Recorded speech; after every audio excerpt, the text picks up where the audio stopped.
반갑습니다. 모처럼 내렸던 단비도 반갑고 또 1년 만에 뵙는 우리 성도님들의 얼굴도 반갑습니다. 저는 여전히 끝나지 않는 우크라이나 전쟁이 속히 끝날 수 있기를 바라는 그 마음을 또 담아서 이 말씀을 함께 나누고 싶습니다. 저 같은 작은 사람이 육중하고 거대한 그런 사람을 이기기란 어렵겠죠. 작은 나라가 큰 나라를 이긴다는 것도 매우 어렵습니다. 그래서 국제 질서는 이러한 강고한 힘의 원리를 따라서 세워져 있습니다. 이런 질서에 반하는 그런 예를 우리가 역사에서 찾아보기란 쉽지 않습니다. 늘 강한 나라가 세계를 지배했습니다. 고대에 이집트가 그러했고 또 바벨론이 그러했고 페르시아가 그러했고 또 알렉산더 대왕의 헬라가 그러했고 또 아우구스투스의 로마도 그러했습니다. 오늘날도 마찬가지죠. 이 땅의 역사는 강대국의 각축장이라 이렇게 해도 과언이 아닐 만큼 강대국들이 세계를 쥐락펴락하고 있습니다. 오늘날 세계는 미국, 러시아, 또 중국, 유럽이 서로 대립하고 갈등하면서 세계 역사를 주도하고 있습니다. 이들에 의해서 힘없는 나라들의 운명이 갈리고 미래가 결정됩니다. 우리나라도 예외가 아니어서 과거 미국과 소련과 중국 사이에서 나라가 분단되어서 벌써 70년을 이어오고 있습니다. 세상은 강하고 큰 나라가 지배합니다. 그래서 힘없는 이스라엘도 바벨론이라고 하는 그 거대한 나라에 짓밟혀서 바벨론이라고 하는 지역으로 포로민으로 끌려왔습니다. 강대국 사이에서 등락을 거듭하다가 결국은 망해서 노예 신세가 돼서 그 지역으로 끌려온 것입니다. 하지만 이것은 하나님의 실패도 아니었습니다. 이것은 하나님의 패배도 아니었습니다. 이것은 세상의 빛과 소금이 되지 못한 백성에 대한 하나님의 징계였습니다. 하나님이 원하시는 공평과 정의를 도외시한 죄, 탐욕과 불의로 행한 죄에 대한 하나님의 심판이었습니다. 여호와께서 내게 구하시는 것은 오직 정의를 행하며 인자를 사랑하며 겸손하게 내 하나님과 함께 동행하는 것이 아니냐 했는데 그 구하시는 바 의와 인과 신을 저버린 결과인 것입니다. 이렇듯 이스라엘은 망하였지만 그것이 곧 하나님이 망하신 것은 아니었습니다. 되려 이것은 이 모든 상황은 하나님이 만드신 상황이었습니다. 세상을 지으시고 역사를 주관하시는 하나님이 허락하신 상황이었습니다.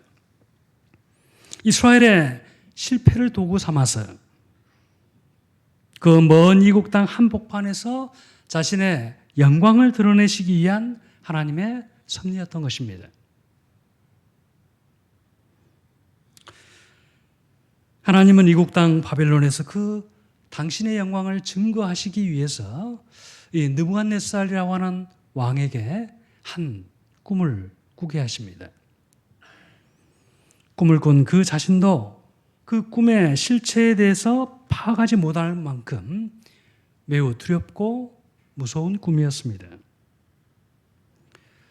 번민과 불안에 빠진 이 왕이 이 꿈을 알아내기 위해서 전국에 있는 모든 학자들과 지혜자들을 다 불러 모았습니다. 그리고 명령했습니다.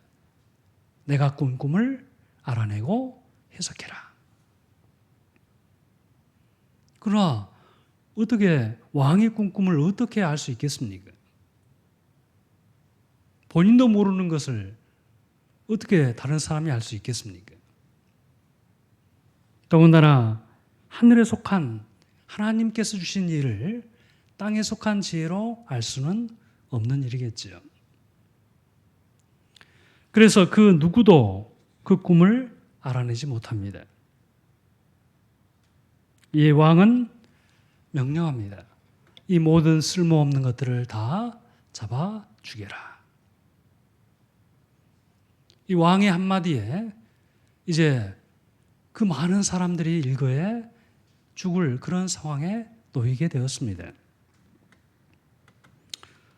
이 왕의 말을 통해서 그 짐승 같은 제국의 난폭함과 폭력성을 고스란히 드러내게 된 것이죠. 이 왕의 근위대장이 왕의 명령을 수행하기 위해서 나가고 있을 때 다니엘 그를 붙듭니다. 근위대장님, 제가 그 꿈을 알아내서 해석할 테니 그들을 죽이지 마십시오. 그리고는 친구들에게 기도를 부탁합니다. 나를 위해서 기도해달라. 그리고 자신도 하나님 앞에 간절히 기도하죠. 그리고 마침내 하나님의 응답을 받습니다. 왕이 꾼 꿈과 그 해석을 알아낸 것입니다. 이에 다니엘은 곧장 왕에게로 달려갑니다. 왕이시여, 하늘에 계신 하나님께서 왕에게 후일에 될 일을 알게 하시려고 이 꿈을 꾸게 하신 것입니다. 왕이여, 왕께서 보신 것은 한 거대한 큰 신상입니다. 그 신상이 왕 앞에 섰는데 크고 광채가 매우 찬란하였고 그 모습은 매우 두려운 모습이었습니다. 그 신상을 보니 그 신상은 황금으로 되어 있었고 그 가슴과 팔은 은으로 되어 있었고 배와 넓적다리는 노수로 되어 있었고 종아리는 철로 되어 있었고 발은 얼마는 새요 얼마는 진흙으로 되어 있었습니다. 다니엘이 왕이 꾼 꿈의 내용을 말해 주었지만 왕은 그 꿈의 의미를 도무지 알 수가 없었습니다. 다니엘이 해석해 주기 전까지는 알 수 없는 것이죠. 이에 다니엘이 그 꿈의 내용을 해석합니다. 왕이시여, 왕은 여러 왕 중에 왕이시라. 하늘의 하나님이 나라와 권세와 능력과 영광을 왕에게 주셨고 사람들과 들짐승과 공중의 새들 그 어느 곳에 있는 것을 막론하고 그들을 왕의 손에 넘기사 다 다스리게 하셨으니 왕은 곧 그 금머리이십니다. 그렇습니다. 금으로 된 신상의 머리는 이 느부갓네살 왕과 그리고 그 제국을 가리키는 것이었습니다. 하나님께서 느부갓네살 왕에게 찬란한 금으로 빛나는 정치적인 성공과 부를 안겨준 것입니다. 자, 그렇다면 뒤이어 나타날 나라는 어떤 나라일까요? 통상 학자들은 여기 은으로 된 나라를 메대라고 하는 나라로 그리고 노수로 된 나라를 바사라고 하는 나라로 그렇게 해석합니다. 후에 페르시아로 이름이 바뀌게 되죠. 그리고 새로 된 나라는 그 모든 것을 부수고 깨뜨릴 이 알렉산더의 헬라를 가리키는 것으로 봅니다.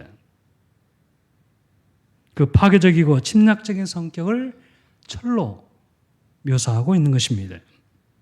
아무튼 다니엘은 금, 은, 노, 쇠, 흙으로 이루어진 이 거대한 신상을 시대를 이어서 나타나게 될 나라들을 상징하는 것으로 해석하였습니다. 다시 말해 역사를 이어서 등장하게 될 각각의 제국을 가리키는 것으로 그렇게 해석해 준 것입니다. 그런데 하나님은 그에게 또 다른 환상을 하나 보여주십니다. 어떤 장면일까요? 왕이시여 또 왕이 보신즉 손대지 아니한 돌이 나와서 신상의 새와 진흙의 발을 쳐서 부서뜨리매 그때에 새와 진흙과 녹과 은과 금이 다 부서져 여름 타작마당에 겨같이 되어 바람에 불려 간 곳이 없었고 우상을 친 그 돌은 태산을 이루어 온 세계에 가득하였나이다. 갑자기 날아온 한 돌이 이 왕이 본 거대한 신상을 때리게 됩니다. 그러자 그 신상은 산산이 부서져 내리고 마치 바람 앞에 겨처럼 그렇게 흩어져서 사라지고 맙니다. 순식간에 그 거대한 신상이 소멸되어 자취를 감추고 만 것입니다. 이 환상에 대한 다니엘의 해석이 이러합니다. 오늘 말씀인데요. 이 여러 왕들의 시대에 하늘의 하나님이 한 나라를 세우시리니 이것은 영원히 망하지도 아니할 것이요. 그 국권이 다른 백성에게로 돌아가지도 아니할 것이요. 도리어 이 모든 나라를 쳐서 멸망시키고 영원히 설 것이라. 손대지 아니한 돌이 산에서 나와서 쇠와 녹과 진흙과 은과 금을 부서뜨린 것을 왕께서 보신 것은 크신 하나님이 장래일을 왕께 알게 하신 것이라. 이 꿈은 참되고 이 해석은 확실하니이다. 다니엘이 해석한 이 한 돌은 하나님이 세우실 한 나라였고 또 이 나라는 영원히 망하지 않을 것이다 라고 말하고 있습니다. 그 국권을 그 누구에게도 빼앗기지 않을 것이다 라고 말하고 있습니다. 도리어 이 모든 나라를 처 멸망시키고 영원히 서게 될 것이라고 말하고 있습니다. 이 나라는 철로 된 신상도 깨뜨릴 만큼 금강석 같은 그런 나라가 될 것이라는 것입니다. 사랑하는 여러분, 주님이 세우신 나라가 바로 이 나라입니다. 주님께서 자신의 십자가 죽음으로 세우신 나라가 이 나라입니다. 주님은 자신의 전 존재를 불살라서 이 작고 단단한 나라를 이 땅 가운데 세우셨습니다. 하지만 이 나라는 너무나도 작아서 마치 밭의 겨자씨처럼 그렇게 미약하기만 합니다. 가루 서말 그 밀가루 속의 누룩처럼 잘 보이지도 않습니다. 인구 수백만의 그 거대한 바빌론 제국 안에서 다니엘과 이 세 친구가 어떤 존재감을 갖겠습니까? 로마라고 하는 그 거대한 제국 안에서 예수와 12제자가 어떤 존재감을 갖겠습니까? 하지만 주님의 나라는 단단한 생명력으로 응축돼서 그곳 그 역사에 존재했었습니다. 작지만 단단한 공동체를 만들면서 지금도 여전히 주님의 나라는 이 세상 가운데 존재하고 있습니다. 주님의 나라는 영원히 망하지 않는 나라로서 과거에도 다니엘 때도 예수 그리스도 때도 그리고 현재에도 미래에도 여전히 우리 중에 존재할 것입니다. 그리고 언젠가 이 나라는 하늘을 가르고 날아와서 제국의 심장을 강타하게 될 것입니다. 거대한 우상의 나라를 풀쇠하게 될 것입니다. 그 작은 나라가 날아와서 인간이 만든 거대한 왕국을 무너뜨리고 그 위에 영원히 국권이 서게 되는 것입니다. 성도 여러분, 하나님께서는 왜 이 환상을 우리에게 보여주시는 것입니까? 이것은 비단 느부갓네살 왕만을 위한 환상은 아니겠지요. 오히려 이것은 당신의 백성들을 위해서 보이신 환상입니다.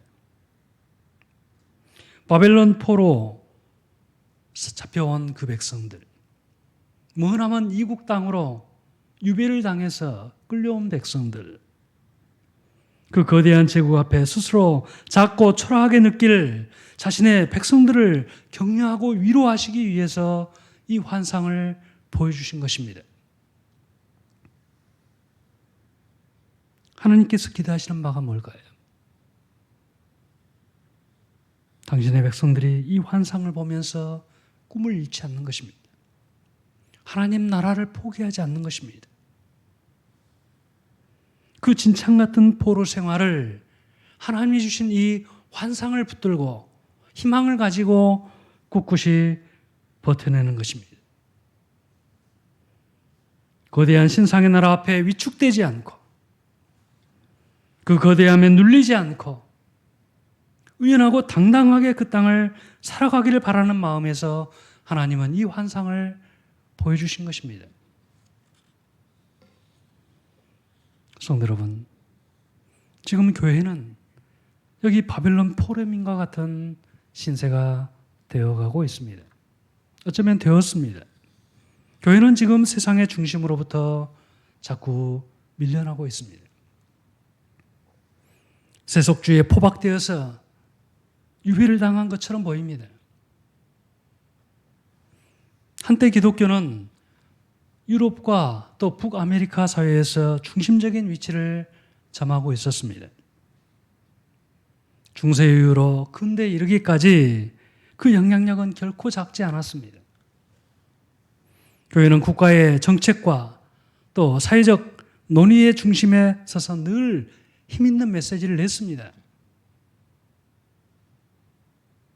하지만 근대 이후 사회는 급속히 세속화하게 되었고 더 이상 교회의 말에 귀를 기울이지 않게 되었습니다. 기독교를 종교와 도덕이라는 범주에 몰아넣고 사회 외곽으로 자꾸 밀어냈습니다. 과학과 철학의 범주에 쌓여 배제시켜버렸습니다. 오늘날 교회의 모습은 사뭇 몰락하여 머나먼 타국으로 끌려온 이 이스라엘의 처지와 다르지 않는 것입니다.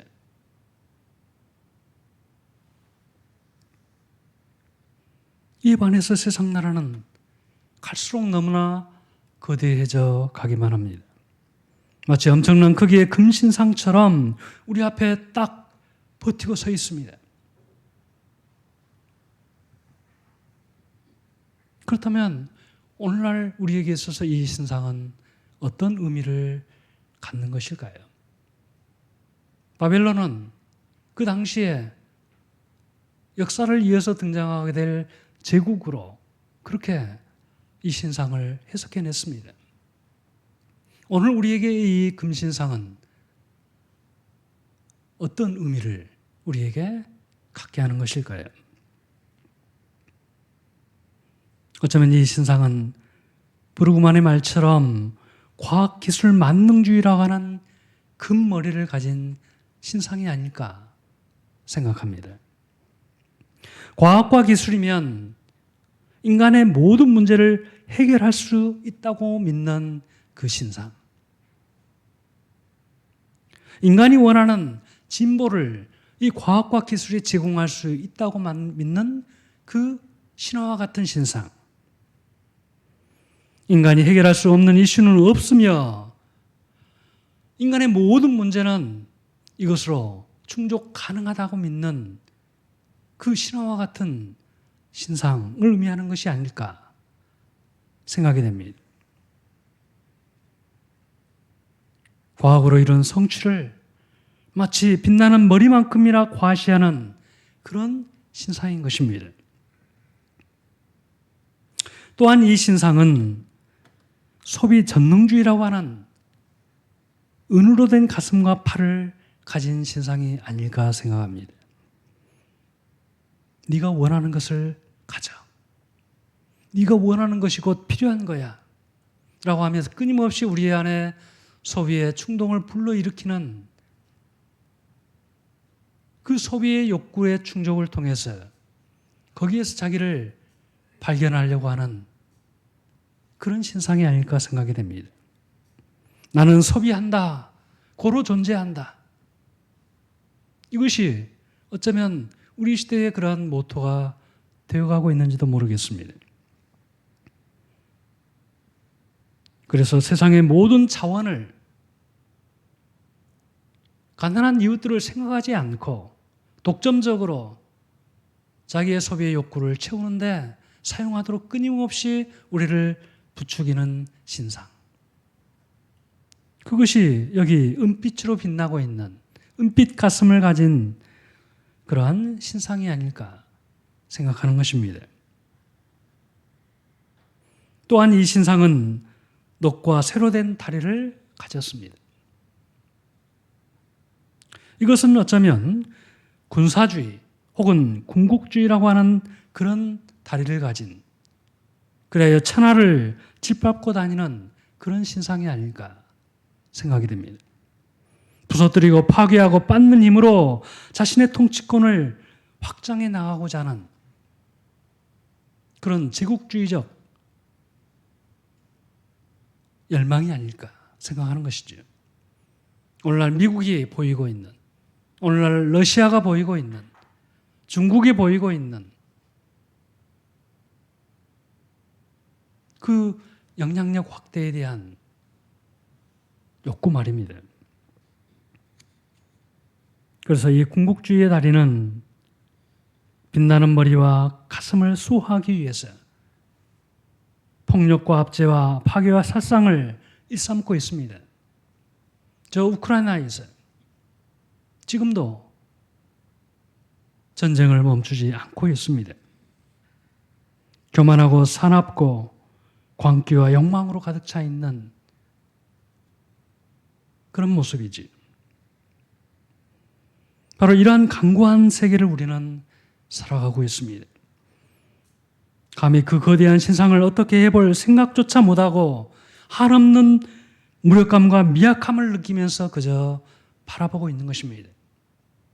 저는 우크라이나 전쟁을 보면서 스스로 너무나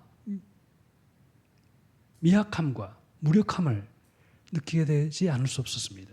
그 무력감에 한동안 빠져 있었습니다. 마치 바벨론 포로민 이스라엘처럼 그 앞에서 스스로 작고 초라함을 느끼면서 위축된 모습으로 하루하루를 살았던 것입니다. 이런 우리에게 하나님은 이 환상을 보여주십니다.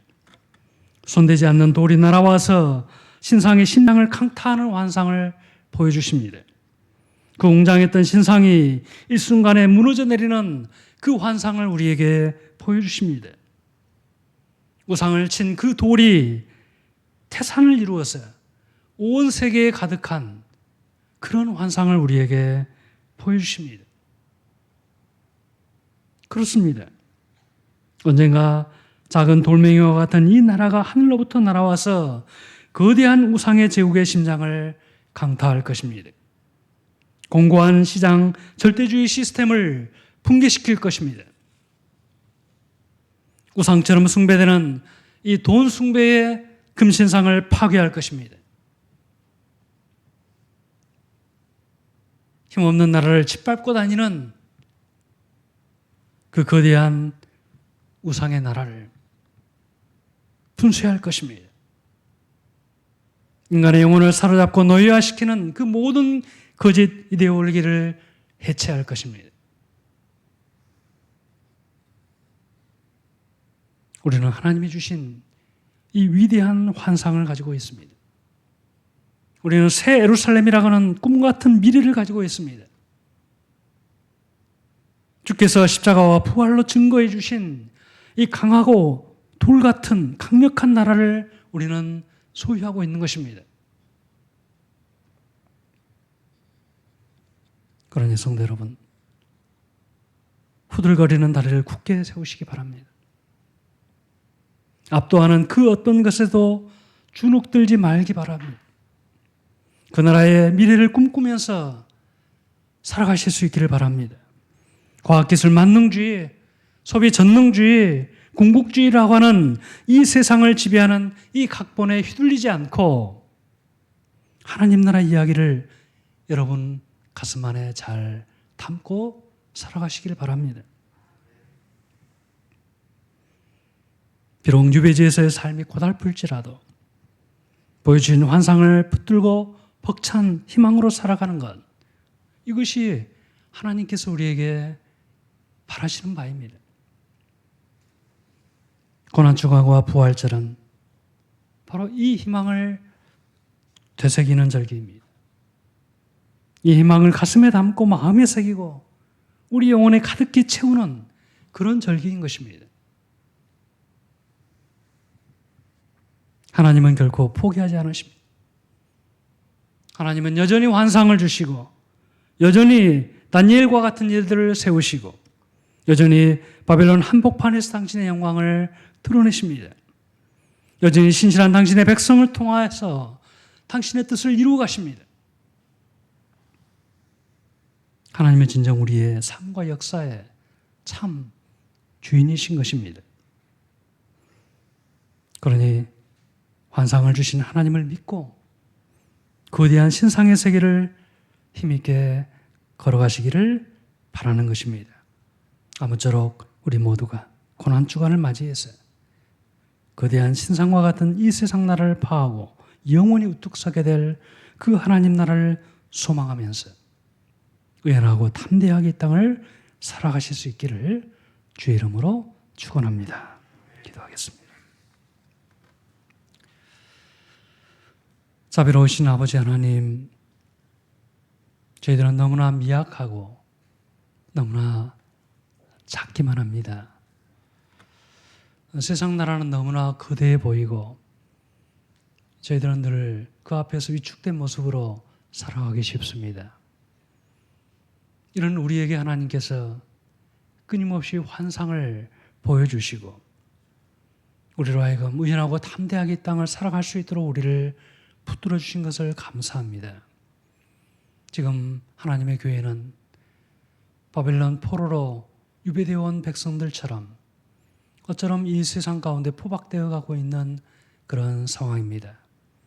그럼에도 하나님께서 늘 우리에게 새로운 환상을 주심으로 우리로 이 상황을 돌파해 나갈 수 있도록 우리를 격려하시고 붙들어 주신 것을 감사합니다. 하나님이 주신 이 위대한 환상, 우리 주 예수 그리스도께서 자신의 죽음과 부활을 통해서 세우신 이 작고 단단한 하나님의 나라를 우리에게 보여주신 것을 감사합니다. 하나님 아버지, 비록 우리가 살아가는 이 세상의 광야와 같고 거대한 신상과 같고 우리를 압도하는 그런 세상이지만 우리가 하나님께서 보여주신 이 환상과 이 미래를 꿈꾸면서 하나님 의연하고 담대하게 우리의 이 땅을 살아갈 수 있도록 하나님 저희들을 격려해 주시옵소서. 감사하고 예수 이름으로 기도하옵나이다.